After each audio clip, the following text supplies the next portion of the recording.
Alright, in this video we're going to go ahead and show you kind of our air setup that we have here in the shop. Our shop setup is basically a whole shop air system, so for most it's probably overkill, but if you have a lot of machines, like we have 4 machines that we run that require air, plus we have some shop tools as well. This kind of worked out for us, but there's other options out there, but I'm going to go ahead and show you kind of what we have here.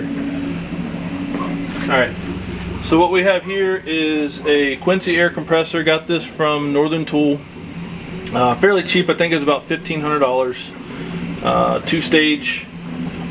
Not the quietest thing in the world, but you know, given what it is pretty quiet. I think it's 78 to 80 decibels, I believe.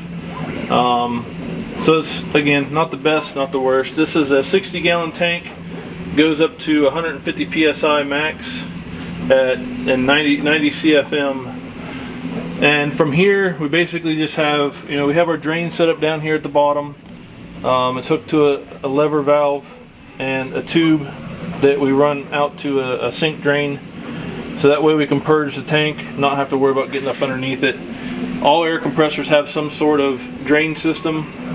And if you could do something like this, it's a lot easier to drain it when you need to, so you don't have to reach up underneath it or move things out of the way to get to it.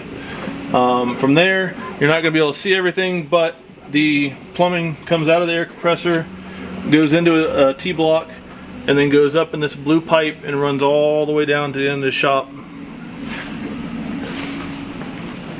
We'll take a walk down here, take a look at what we got. You can kind of see the plumbing.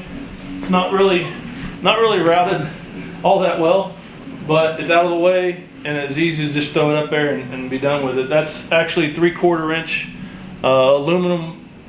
It's PVC with aluminum shielding, and then it has the outer PVC core. So it's actually a 3-ply. I think it goes up to 250 psi, which is more than enough for this kind of system or any kind of system. And they actually have smaller stuff that I'll show you here in a second that you can use. It goes up to, I believe it's 120 psi. So one thing about, especially when you're running shop air, running these lasers, you want to keep the air dry. That's very important. There's several ways to do it. You can get coalescing air filters.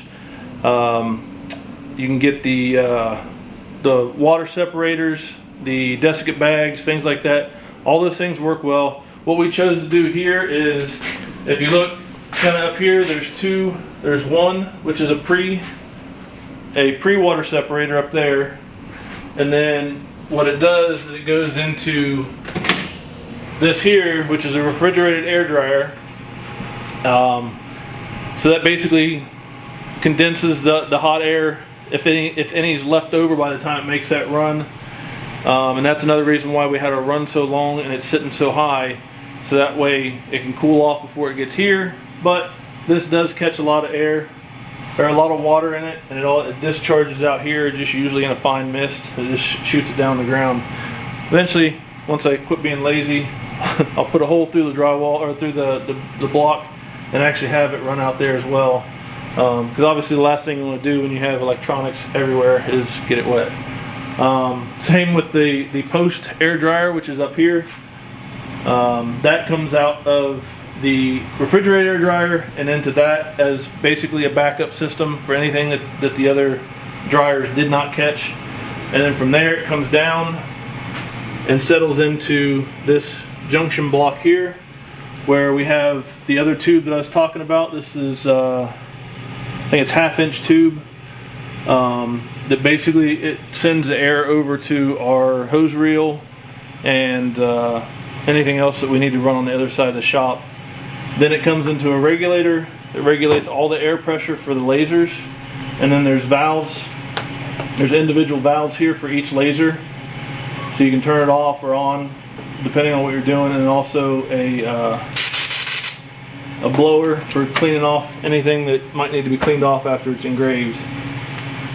From there, obviously the tubing just runs down, connects into the back of your laser like your regular air pump would do, or your regular air compressor that comes with the laser would do. It just plugs into the back.